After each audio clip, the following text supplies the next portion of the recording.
गुरु की महिमा अनंत है। गुरु भक्तों, गहरे समुद्र से मिलने वाले मोती को कभी तालाब से नहीं पाया जा सकता। लाख कोशिश करने के बाद दीपक की ज्योति सूर्य की तुलना नहीं कर सकती है। पलाश का वृक्ष कभी भी चंदन जैसी सुगंधी नहीं दे सकता। इसी प्रकार समस्त संसार में गुरु जैसा प्रेम, करुणा और दया कोई भी नहीं कर सकता है। एक बार एक गुरु भाई को अनुभव हुआ। उस अनुभव में गुरु महाराज जी उनसे पूछते हैं कि अच्छा, यह तो बताओ कि गुरु का प्रेम कैसा होता है। तो उस भाई ने कहा कि महाराज जी, जिसको आप अपने पास बिठाओ, अपने हाथों से प्रसाद दो, मुस्कुराकर देखो और आशीर्वाद दो, यह आपका प्रेम है उस शिष्य के लिए।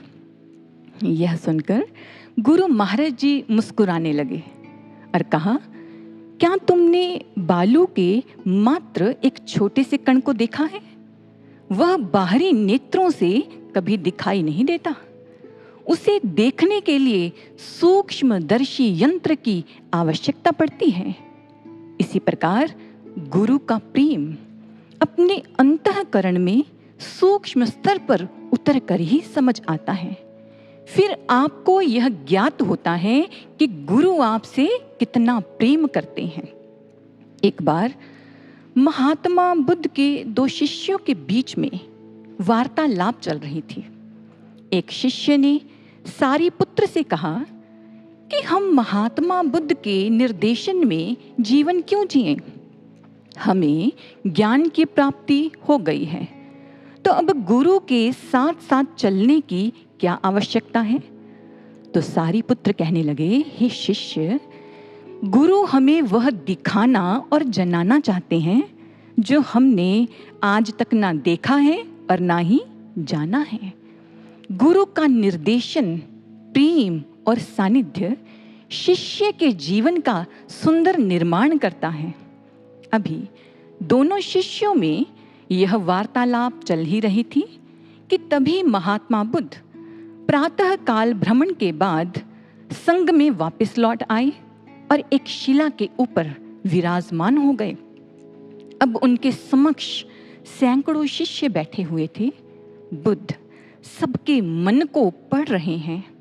उन्होंने प्रवचन करने प्रारंभ किए कि प्रचेतन नाम का एक राजा था। एक बार उसने अपने राज्य के रथकार को अपने पास बुलाकर कहा कि हे रथकार, आज से 6 माह बाद हमारे इस राज्य में भीषण युद्ध होने वाला है। क्या तुम मेरे लिए इस रथ के लिए पहियों की जोड़ी बना सकते हो? तो रथकार ने हाँ कह दी और वह रथकार 5 माह 24 दिन बाद एक पहिया राजा को सौंपते हुए बोला कि महाराज, मैं बस यही बना पाया हूं। राजा ने कहा कि युद्ध में मात्र 6 दिन शेष हैं। हे रथकार, क्या तुम एक और पहिया बना सकते हो? तो रथकार ने फिर से हाँ कह दी। अब वह रथकार फिर से एक पहिया लेकर उपस्थित हो गया। राजा बहुत आश्चर्यचकित हुआ, कहने लगा कि दोनों पहिए दिखने में एक समान हैं, इनमें कोई भेद नजर नहीं आता। परंतु हे रथकार, पहला पहिया बनाने में तुमने बहुत दिन लगाए और दूसरा पहिया मात्र 6 दिन में तैयार कर दिया। ये ऐसा क्यों हुआ? तो रथकार सुनकर हंसने लगा। महाराज, हे देव, इनकी गुणवत्ता में जमीन आसमान का अंतर है। मैं अभी आपको दिखाता हूँ। उसी समय रथकार ने 6 दिन में बनाए गए पहिए को जोर से धकेला और वह पहिया वेग से दौड़ने लगा। पर जैसे ही वेग का प्रभाव समाप्त हुआ तो वह लड़खड़ाकर गिर गया। अब रथकार ने दूसरा पहिया, जो 5 माह 24 दिन की मेहनत लगाकर बनाया, जब उसे जोर से धकेला तो वह पहिया भी वेग से दौड़ने लगा। परंतु जैसे ही वेग समाप्त हुआ तो वह लड़खड़ाकर गिरा नहीं, अपितु अपने स्थान पर स्थिर हो गया। रथकार ने कहा, क्या कुछ समझे महाराज? जो पहिया गिर गया उसमें दोष थे, उसकी नेमी टेढ़ी थी, उसके आरों में कसर कमी थी, उसकी नाभि संतुलित नहीं थी। परंतु दूसरा पहिया जो स्थिर रहा, उसे मैंने बहुत मेहनत लगाकर बनाया है। वह पूर्णतः निर्दोष है, उसकी नेमी सीधी है, उसके आरों में कोई कमी नहीं है और उसकी नाभि भी संतुलित है। महात्मा बुद्ध अपने उसी शिष्य की तरफ देखते हुए कहने लगे, इसी प्रकार गुरु ही होते हैं जो अपने शिष्य को साधने में कुशल होते हैं। वह अपने शिष्य के ऊपर पूर्ण मेहनत लगाते हैं। अब तक उस शिष्य को भी यह बात समझ में आ चुकी थी कि यह गुरु का उत्कृष्ट प्रेम है शिष्य के जीवन को संवारने के लिए। वह शिष्य के मन के टेढ़ेपन को साध सकते हैं। शिष्य की वाणी में जो कमी है उसको दूर कर सकते हैं। उसके व्यवहार में जो दोष हैं उसको सुधार सकते हैं। गुरु भक्तों, गुरु के आगे कभी भी प्रश्न मत करना। अपने आप को सौंप दो उनके कुशल हाथों में। पूरी तसल्ली से उसे अपने ऊपर काम करने दो। और गुरु के ऐसे प्रेम को देखकर एक शिष्य के मन में भाव पैदा होते हैं कि मस्तक पर अपने आपके चरण कमलों का ताज चाहता हूँ। हर पल रहें आपकी निगाहें मुझ पर, ऐसा दिव्य साज चाहता हूँ।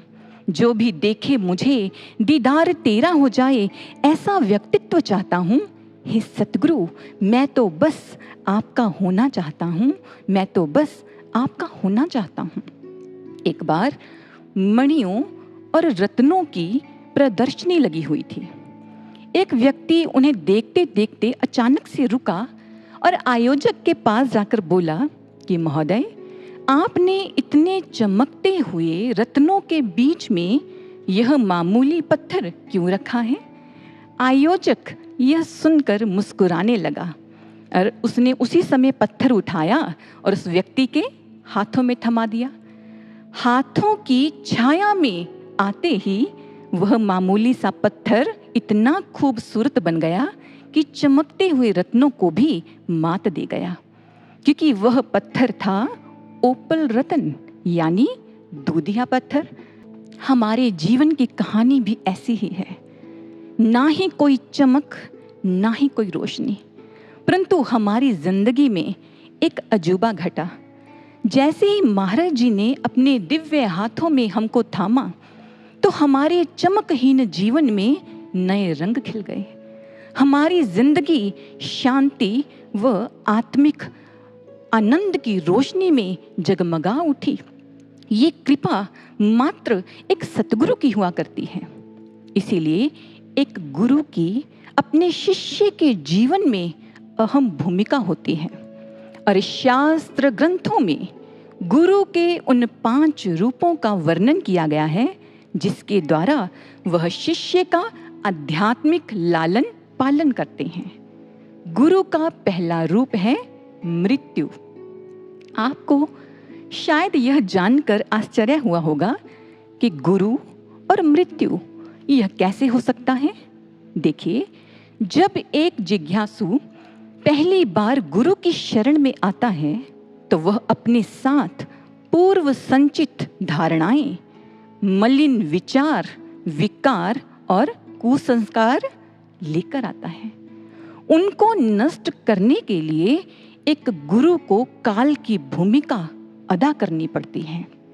एक बार श्री आशुतोष महाराज जी से एक शिष्य ने कहा, महाराज जी, गुरु तो सदा प्रेम के सागर कहे जाते हैं, फिर वह कई बार अपने शिष्य के साथ रूखा एवं कठोर व्यवहार क्यों करते हैं? तो महाराज जी ने कहा कि जब तक स्वर्ण में मिट्टी का अंश मात्र भी शेष है, तब तक उससे आभूषण नहीं बनाए जा सकते। मैले वस्त्र पर कभी रंग नहीं चढ़ता है। इसी प्रकार जब तक शिष्य में अहंकार या अन्य कोई दुर्गुण है, तब तक वह अध्यात्म के शिखर को छू नहीं सकता है। इसीलिए साधकों गुरु को काल की भूमिका अदा करनी पड़ती है।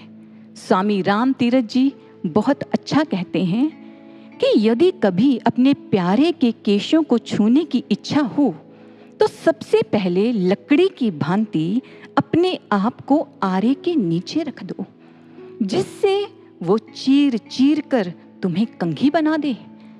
जब तक स्वेच्छा से सुरमे की भांति पीसे ना जाओगे तब तक उसकी आंखों का स्पर्श नहीं हो सकता है। जब तक मोती की भांति छिदकर धागे में पिरोई ना जाओगे तब तक उसके कंठ में शोभा कैसे पाओगे। अर्थात अध्यात्म के पथ पर अगर कुछ पाना है तो सर्वप्रथम स्वयं को खोना पड़ता है, फिर इस पथ पर कुछ प्राप्त किया जा सकता है। जिस समय स्वामी विवेकानंद जी विदेशों में ज्ञान का प्रचार एवं प्रसार किया करते थे तो उनके भाषणों और वक्तव्यों को लिपिबद्ध कर संकलित करने की सेवा उनकी शिष्या सारा वाल्डो की हुआ करती थी। सारा वाल्डो की अपनी सेवा के प्रति पूर्ण निष्ठा व सच्ची लगन थी। उसके कान सदा सतर्क रहते थे, क्योंकि कभी भी किसी को यह मालूम नहीं होता था कि कब स्वामी विवेकानंद जी के भीतर से दिव्य व अनमोल प्रेरणाएं प्रस्फुटित हो जाएं। परंतु क्या होता, हर भाषण के बाद सारा वाल्डो को विवेकानंद जी से खूब डांट मिलती। वह हर बार क्षमा मांगती और आगे से वायदा करती कि वह अपनी सेवा को पूरी सतर्क होकर करेगी। परंतु डांट का यह सिलसिला थमने का नाम नहीं ले रहा था। एक भाषण के बाद विवेकानंद जी ने वाल्डो को इतना डांटा कि वह फूट फूट कर रोने लगी और रोते हुए कहने लगी, गुरुदेव डांटे, मुझे अवश्य डांटे, पर एक बार मेरी भूल भी तो बता दें ताकि मैं उसे सुधार पाऊं। विवेकानंद जी स्नेह भरी दृष्टि से देखते हुए कहने लगे, कोई भूल हुई होगी तभी बताऊंगा ना। तो वाल्डो ने कहा, गुरुदेव फिर आप मुझे क्यों डांटते हैं? सभी को आपका प्रेम मिलता है, परंतु मुझे केवल आपकी नाराजगी मिलती है। तो विवेकानंद जी ने कहा, क्योंकि तुम्हारा कल्याण मेरी डांट में ही है। क्या कभी डॉक्टर के हाथों रोगी की सर्जरी होते देखी है? अगर रोगी को कुछ मिलता है तो मात्र दर्द, कई दिनों की असहनीय पीड़ा सहन करनी पड़ती है। परंतु डॉक्टर कभी नरम नहीं पड़ता, क्योंकि उसे पता है कि वह दर्द देगा तभी वह मरीज को नया जीवन दे पाएगा। इसी प्रकार से गुरु भी कठोर बनकर अपने शिष्य को दर्द देते हैं, परंतु हे शिष्यों, वह दर्द कभी भी हमें तोड़ेगा नहीं, अपितु हमारे विकारों को समाप्त करके हमें अध्यात्म के पथ पर बहुत आगे तक लेकर जाएगा। इसीलिए कहा गया है, love is not consolation, it is light. प्रेम आश्वासन नहीं है, यह प्रकाश है। और गुरु की ऐसी करुणा को देखकर एक शिष्य के मन में भाव पैदा होते हैं कि तेरी करुणा का पार नहीं तो अपार प्रेम का सागर है। जिसने चाहा जितना चाहा भर ली अपनी गागर है। मुर्दों को प्राण तो देता है, बदले में कुछ न लेता है। हे अपार प्रेम के देव मेरे, तेरी कृपा के ढंग निराले हैं। कभी हंसाकर कभी रुलाकर भक्तों को तू ही संभाले हैं, भक्तों को तू ही संभाले हैं। गुरु भक्तों, गुरु का अगला रूप है सोम। सोम कहते हैं चंद्रमा को, और शिष्य भी अपने गुरु के सोम रूप को देखकर सोम रस का पान करता है। साधकों, देखना भी एक कला है। Seeing is an art. दर्शन का अर्थ केवल सामने के दृश्य को देख लेना भर नहीं है, अपितु आंखों की प्यालियों में भावों की नमी लेकर गुरु का दर्शन करने से ही शिष्य का कल्याण होता है। शिष्य अपने मार्ग पर गुरु प्रेम से लबालब भर जाया करता है। त्रेता काल की एक घटना है। एक रात्रि भगवान श्री राम अपने वानर भक्तों के साथ बैठे हुए थे। अचानक चांद की ओर देखते हुए कहने लगे कि चांद में यह काला दाग कैसा है? तो प्रश्न सुनते ही सुग्रीव ने कहा, प्रभु, चंद्रमा में पृथ्वी की छाया दिखाई दे रही है। इसके पश्चात दूसरा उत्तर आया, प्रभु, चंद्रमा को राहु ने मारा था, यह वही काला दाग चांद में दिखाई दे रहा है। इन उत्तर को सुनने के बाद भगवान श्री राम अपने भक्त हनुमान जी की तरफ देखने लगे और उनका उत्तर जानना चाहा। हनुमान जी ने हाथ जोड़ लिए, कहने लगे, प्रभु, चंद्रमा आपके प्रिय भक्त हैं। उन्होंने अपने हृदय में आपको बसाया हुआ है और आपकी श्यामल छवि ही चांद में दिखाई दे रही है। जैसे भगवान श्री राम ने अपने भक्त के ऐसे भावों को सुना तो गदगद हो उठे। गोस्वामी तुलसीदास जी श्री रामचरितमानस के माध्यम से इस घटना के विषय में कहते हैं, कह हनुमंत सुनहु प्रभु, ससी तुम्हार प्रिय दास, तव मूर्ति विधु उर्बस्ती, सोई श्यामता आभास। हे शिष्यों, यह साधक की ऐसी अवस्था है जिसमें उसे कण कण में अपने गुरु का दर्शन होता है, क्योंकि गुरु चंद्रमा बनकर अपने शिष्य के जीवन में आते हैं। और आप जानते ही हैं कि अगर रात्रि के समय चंद्रमा आकाश में उदित ना हो तो उस रात्रि को क्या कहा जाता है? अमावस्या। इसी प्रकार से गुरु के बिना भी मनुष्य का जीवन अमावस्या की घोर रात जैसा है, जिसमें अज्ञानता और विकारों की कालिमा छाई रहती है। इसीलिए इस अमावस्या को पूर्णिमा में बदलने के लिए गुरु चांद बनकर आते हैं। एक बार एक जिज्ञासु श्री आशुतोष महाराज जी के पास आए। वे ईश्वर दर्शन के इच्छुक थे, परंतु गुरु धारण करने से खासा परहेज रखते थे। उनके इस मनोभाव को जानकर महाराज जी ने उनको अध्यात्म पथ को समझने के लिए एक रोचक उदाहरण दिया। महाराज जी ने कहा, क्या आपने कभी लूडो का खेल खेला है? इस खेल में हर खिलाड़ी के पास 4 गोटियां होती हैं और उन गोटियों को मंजिल तक पहुंचाना होता है। परंतु मुश्किल की बात यह है कि ये गोटियां बीच बीच में विरोधी गोटियों से कटती रहती हैं। परंतु जो धुरंधर खिलाड़ी होते हैं वो 2 गोटियां इकट्ठी साथ साथ चलाते हैं, क्योंकि उन्हें यह ज्ञात है कि 2 गोटियां कभी भी एक विरोधी गोटी से कट नहीं सकती। महाराज ने कहा, क्या कुछ समझे आप? जीवन का खेल भी ऐसा ही है। अकेले चलोगे तो कभी भी मंजिल को प्राप्त नहीं कर पाओगे। अंधकारमयी परिस्थितियां और संघर्ष की गोटियां आपको पीछे धकेलती रहेंगी और आप स्वयं को फंसा हुआ महसूस करेंगे।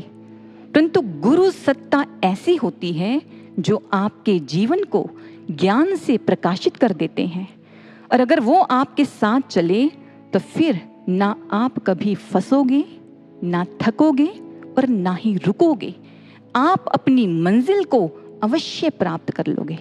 इसलिए गुरु भक्तों, गुरु रूपी चंद्रमा की शिष्य के जीवन में अहम भूमिका हुआ करती है। गुरु का अगला रूप है औषधि, और औषधि के संपर्क में आना रोगों से रहित होने का प्रथम सोपान है। मीराबाई जी अपनी वाणी में कहती हैं, सतगुरु औषध ऐसी दीनहि, रोम रोम भय चैना, सतगुरु जस्या वैद न कोई, पूछो वेद पुराना। अर्थात सतगुरु ने मुझे ज्ञान रूपी ऐसी औषधि प्रदान की जिससे मेरे रोम रोम को चैन मिल गया। गुरु भक्तों, गुरु ज्ञान के पश्चात अपने शिष्य को समय समय पर आज्ञा रूपी औषधि भी प्रदान करते हैं। और समझदार शिष्य वह होते हैं जो गुरु के संकेत को समझ जाया करते हैं। एक बार योगानंद परमहंस जी, उन्होंने अपने एक शिष्य को यह आज्ञा दी कि कभी भी अपनी गाड़ी में किसी अपरिचित व्यक्ति को लिफ्ट नहीं देना। देखिए, आज्ञा बहुत साधारण सी है, हमें लगता है कि इससे क्या फर्क पड़ता है। और जैसे ही गुरु ने यह आज्ञा दे दी तो एक दिन सफर के दौरान उस शिष्य को गुरु आज्ञा का ध्यान नहीं रहा और उसने अपनी गाड़ी में एक अपरिचित व्यक्ति को लिफ्ट दे दी। अभी कुछ ही पल बीते थे, उस शिष्य को अपने भीतर में गुरुदेव योगानंद जी की आवाज स्पष्ट सुनाई दी, ही हैज ए नाइफ। अंतःकरण में उठ रही यह आवाज प्रबल थी।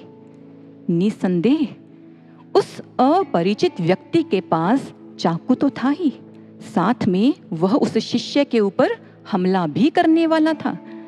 उसी समय शिष्य ने पलट कर देखा और दृढ़ स्वर में कहा कि आपकी जेब में जो चाकू है उसे बाहर फेंक दीजिए। वह व्यक्ति यह सुनकर भयभीत हो गया और गाड़ी से कूदकर भाग गया। गुरु भक्तों, आप समझ ही गए होंगे कि जब जब भी गुरु हमें आज्ञा रूपी औषधि देते हैं, उससे शिष्य के जीवन का कल्याण तो होता ही है, साथ में रक्षा भी हुआ करती है। एक बार एक भैया ऑफिस में काम करते थे। भूलवश वह कुछ भ्रष्ट लोगों के शिकार हो गए। उन लोगों ने उनको कई लाख रुपयों के चक्कर में झूठा फंसा दिया और इसके चलते वह डिप्रेशन में रहने लगे। परंतु गुरु आज्ञा अनुसार वह साधना और सेवा निरंतर किया करते थे। एक दिन उनकी पत्नी ने कहा कि मैंने गुरु महाराज जी के लिए गाजर का हलवा बनाया है, इसलिए ऑफिस जाने से पहले आप उसे आश्रम दे आना। वह भैया जैसे ही आश्रम पहुंचे तो गुरु की कृपा देखिए, महाराज जी ने उनको अपने कक्ष में बुला लिया और महाराज जी ने बड़े सहज भाव में कहा, तू मेरे लिए क्या लेकर आया है? तो उन भैया ने वह गाजर का हलवा महाराज जी को भेंट कर दिया। महाराज जी ने अपने पास पहले से ही 2 पात्र रखे हुए थे। एक पात्र खाली था और दूसरे पात्र में मलाई थी। महाराज जी ने उस खाली पात्र में वह सारा गाजर का हलवा डाल लिया, ऊपर से वो सारी मलाई डाल ली और चम्मच के साथ उसे मिक्स करने लगे। और मिक्स करते हुए महाराज ने कहा, और कैसा चल रहा है? कोई दिक्कत तो नहीं है? तो उन भैया ने आंखों में आंसू भर के महाराज जी को सारी बात बता दी कि महाराज जी ऐसा ऐसा सब कुछ हो गया। तो महाराज जी साथ साथ में हलवे को मिक्स कर रहे हैं और सारी बात भी सुन रहे हैं। जब भैया ने अपनी पूरी बात समाप्त कर ली तो महाराज जी ने उस हलवे को मिक्स करना बंद कर दिया और कहा, अपने हाथ आगे कर। और महाराज जी ने उनकी पूरी अंजलि में वह गाजर का हलवा डाल दिया और आज्ञा दी कि यहीं बैठकर इसको खाना है। वह भैया बच्चों की तरह वह गाजर का हलवा खाने लगे। अब जैसे हलवा खा लिया तो महाराज ने कहा, अब तू जा और याद रखना, चिंता नहीं करनी, चिंतन करना है, सब ठीक हो जाएगा। वह भैया बताते हैं कि वह हलवा खाने के बाद और उन वचनों को सुनने के बाद मेरा डिप्रेशन रफू चक्कर हो गया, क्योंकि मैंने हलवा नहीं खाया था, मैंने तो महाराज जी द्वारा निर्मित औषधि को ग्रहण किया था, जिसने मेरे मन को स्वस्थ व शांत कर दिया। और कुछ समय के पश्चात मैं उस इल्जाम से बेदाग बाहर भी आ गया। गुरु भक्तों, गुरु के पास अपने हर शिष्य के मर्ज की दवा होती है और जो शिष्य निर्देशानुसार उस आज्ञा रूपी दवा का सेवन करते हैं वह अपने रोगों से मुक्त भी हो जाया करते हैं। और ऐसे शिष्य का यह एहसास होता है, यत गुरु करोति शुभम करोति, कि गुरु जो करते हैं वह शुभ करते हैं। यह है गुरु का औषधि रूप। इसके पश्चात गुरु का अगला रूप है वरुण। वरुण कहते हैं जल को। जल शीतल होता है और सभी की प्यास को तृप्त करता है। इसी प्रकार से सद्गुरु भी प्रेम और स्नेह के जल से अपने शिष्य की मनोभूमि को पल्लवित करते हैं। और जो शिष्य अपने गुरु की यादों को अपने दिल में, अपने रोम रोम में बसाकर रखते हैं, वह गुरु प्रेम के रंग में रंगे जाते हैं। क्योंकि साधकों, आप जानते ही हैं, अगर खाद्य सामग्री शरीर का भोजन है तो प्रेम हृदय की खुराक हुआ करती है। संत कबीर जी अपनी वाणी में कहते हैं, छिनहि उतरे छिनहि चढ़े सो तो प्रेम न होए, अघट प्रेम पिंजरे बसे प्रेम कहाँ वे सोए। अर्थात ऐसा प्रेम ही शिष्य को नवीन जीवन एवं ऊर्जा प्रदान करता है।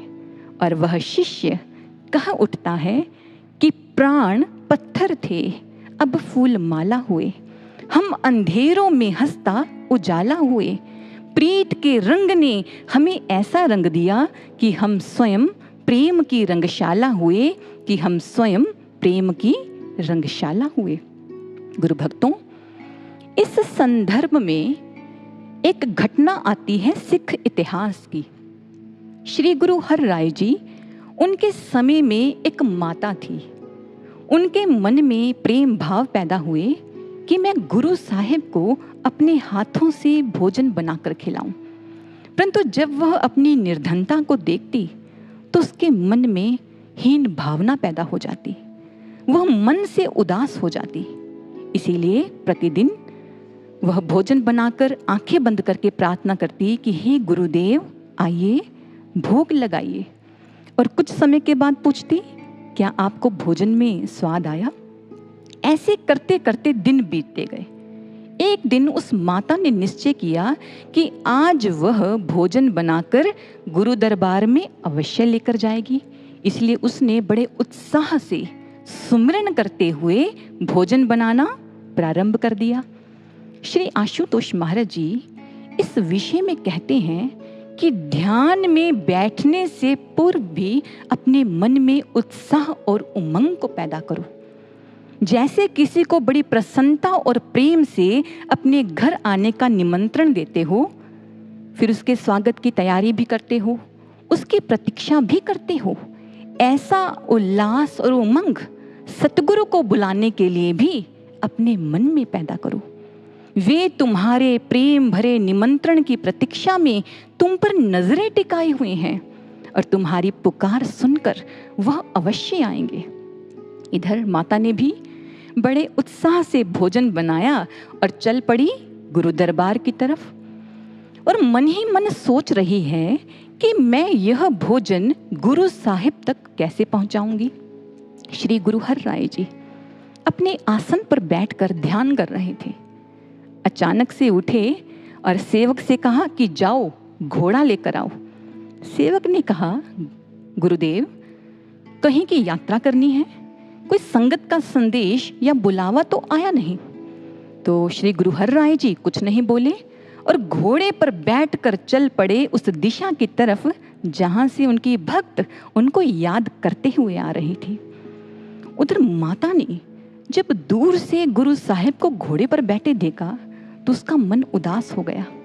वह सोचने लगी कि लगता है गुरु साहिब कहीं यात्रा पर जा रहे हैं और अब वह जो भोजन लेकर आई है उसका क्या होगा। तभी उसने देखा कि गुरु साहिब तो उसके पास ही आ रहे हैं।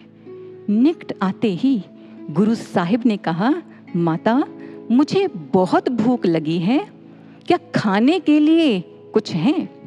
तो उस समय माता ने बड़े प्रेम से वह भोजन गुरुदेव के आगे कर दिया। गुरु साहिब ने बड़े प्रेम से उस भोजन को ग्रहण किया और कहने लगे, माता, भोजन बहुत स्वादिष्ट है, आनंद आ गया। माता आज यह सुनकर बड़ी प्रसन्न हुई। उसने नेत्र भर के अपने गुरु का दर्शन किया, गुरु के प्रेम में रंग कर अपने घर वापस लौट गई।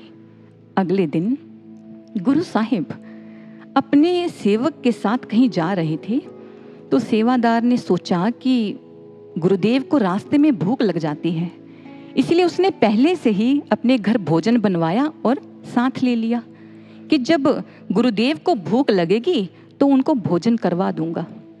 मार्ग में सेवादार ने कहा, गुरुदेव भोजन ग्रहण कर लीजिए। श्री गुरु हरराय जी कहने लगे, क्या तुम्हें पता नहीं है कि भोजन करने का एक नियम होता है। भोजन सदा साफ स्थान पर अच्छे से हाथ धोकर आराम से बैठकर किया जाता है। सेवादार ने हाथ जोड़ लिए, कहने लगा, क्षमा कीजिए गुरुदेव, पर कल तो आपने ऐसा कोई नियम नहीं निभाया। मैंने देखा कि आपने घोड़े पर बैठे बैठे ही भोजन ग्रहण कर लिया।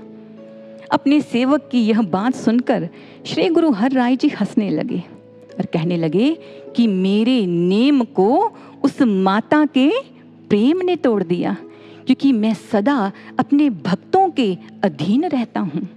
संत कबीर जी भी अपनी वाणी में कहते हैं, जहाँ प्रेम तह नेम नहीं, तहाँ न बुद्धि व्यवहार, प्रेम मगन जब मन भया, कौन गिनो तिथि बार। अर्थात सतगुरु अपने शिष्यों के प्रेम के वशीभूत होकर अपने बनाए गए नियमों को भी तोड़ दिया करते हैं।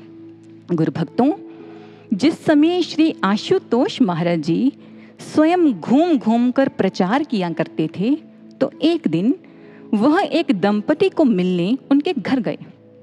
पूरे परिवार ने ब्रह्म ज्ञान की दीक्षा ली हुई थी, परंतु आज पति पत्नी के चेहरे पर चिंता की लकीरें थीं। उनको ऐसी अवस्था में देखकर महाराज जी ने कहा, क्या हुआ, इतने चिंतित क्यों हो? तो उन्होंने कहा, महाराज जी, बेटी की शादी नहीं हो रही और ज्योतिषी का कहना है कि इसके हाथ में शादी की रेखा नहीं है, और अगर हम जबरदस्ती इसकी शादी करेंगे तो यह अगले दिन ही विधवा हो जाएगी। इसलिए हम बहुत परेशान हैं। हम यह सोचते हैं कि हमारे बाद इसका क्या होगा। महाराज ने कहा, अच्छा जरा हमें भी तो दिखाओ बेटी का हाथ। उस बच्ची ने हाथ आगे कर दिया और महाराज जी कुछ पलों के लिए हाथ की उन रेखाओं को बड़े ध्यान से देखने लगे और फिर एकदम से बोले, नहीं नहीं, ऐसा कुछ भी नहीं है, जाओ इसके लिए लड़का ढूंढो और इसकी शादी कर दो। अब जैसे ही गुरु महाराज जी ने बेटी की शादी के लिए आज्ञा दे दी तो दोनों ने ही अपने मन से सारा भय निकाल दिया और उचित रिश्ते की खोज करने लगे। और जैसे ही लड़का मिल गया तो उन्होंने उसी ज्योतिषी को अपने घर शादी का मुहूर्त निकालने के लिए बुलाया। और जैसे ही ज्योतिषी को ज्ञात हुआ तो वह तो रुष्ट हो गया, कहने लगा, मैंने मना किया था ना आपको, मैं अब भी आपको यही सलाह देता हूं कि यह कदम मत उठाइए। तो दोनों ने कहा कि हमारे गुरु महाराज जी ने बेटी की शादी की आज्ञा दे दी है, ऐसा कुछ भी नहीं होने वाला है। तो उस समय ज्योतिषी ने उपहास करते हुए कहा, क्या आपके गुरु महाराज जी को हाथ देखना आता है? उन्हें ग्रह नक्षत्रों की दिशा के बारे में भला क्या ज्ञान है? और जिस समय ज्योतिषी ने ऐसा कहा, बच्ची का हाथ पकड़ा और देखने लगा, पर यह क्या? ज्योतिषी कहने लगा कि इसके हाथ में यह रेखा कहाँ से आ गई? कुछ दिन पहले तक तो नहीं थी, क्योंकि लड़की के हाथ में शादी की रेखा स्पष्ट दिख रही थी। उस ज्योतिषी ने अपने हाथ जोड़ लिए और कहने लगा कि आपके गुरु महाराज जी असाधारण हैं, वह भगवान हैं और मैं यहीं से उनको प्रणाम करता हूँ। गुरु भक्तों, आपने यह पंक्तियाँ तो अवश्य सुनी होंगी कि नियम बनाने वाला मैं हूँ, तोड़ूं सब मर्यादा, जब जब मेरे भक्तों पर आती है कोई बाधा, जब जब मेरे भक्तों पर आती है कोई बाधा। अर्थात सतगुरु अपने भक्तों के अधीन होकर अपने नियमों को भी तोड़ दिया करते हैं, क्योंकि यह गुरु का वरुण रूप है जिसमें वह अपने शिष्यों के ऊपर अपनी करुणा लुटाते हैं। गुरु भक्तों, इसके पश्चात गुरु का 5वां रूप है पय। यत पीयते तत् पयः, अर्थात जो पीने योग्य है। और पीने योग्य तो केवल गुरु के अमृत रूपी वचन होते हैं। गुरु साहिब उपदेश देते हैं, सतगुरु देवो परतख हर मूरत, जो अमृत वचन सुनावे, नानक भाग भले तिस जन के, जो हर चरणी चित लावे। अर्थात सतगुरु भगवान की साक्षात मूर्त है, जो अपने शिष्यों को अमृत रूपी वचनों का पान कराते हैं। बड़े भाग्य वाले होते हैं वह शिष्य जो उनके चरणों में अपने मन को लगाकर उन वचनों को जीवन में धारण करते हैं। गुरु भक्तों, एक बार स्वामी दयानंद सरस्वती जी के शिष्य गुरुदत्त को किसी ने कहा कि आप अपने गुरु के महान जीवन चरित्र के ऊपर कोई किताब क्यों नहीं लिखते? इससे उनके आदर्शों को समाज तक पहुंचाने में बहुत मदद मिलेगी। यह सुनकर गुरुदत्त मौन हो गए। वह व्यक्ति कहने लगा कि लगता है आपको मेरा सुझाव अच्छा नहीं लगा। तो गुरुदत्त ने संकल्प भरी वाणी में कहा कि मैं अपने गुरु के महान आदर्शों और सिद्धांतों के ऊपर एक पुस्तक अवश्य लिखूंगा और उसके लिए प्रयास मैं आज से ही प्रारंभ कर दूंगा। 1 वर्ष बीत गया। उस व्यक्ति ने कहा, क्या लेखन कार्य पूरा नहीं हुआ? तो गुरुदत्त कहने लगे, नहीं, अभी कार्य चल रहा है, मैं कोशिश कर रहा हूं। 2 वर्ष बीत गए। उस व्यक्ति ने कहा, लगता है आप मुझे बताना भूल गए। तो गुरुदत्त ने मुस्कुराते हुए कहा कि नहीं, मैं बताना नहीं भूला, मैं अभी प्रयास कर रहा हूं, अभी कुछ समय लगेगा। कुछ महीनों के बाद उस व्यक्ति ने गुरुदत्त के मुख पर अद्भुत चमक देखी और गुरुदत्त ने आज उन महोदय को यह समाचार दिया कि मैंने पुस्तक लिख ली है।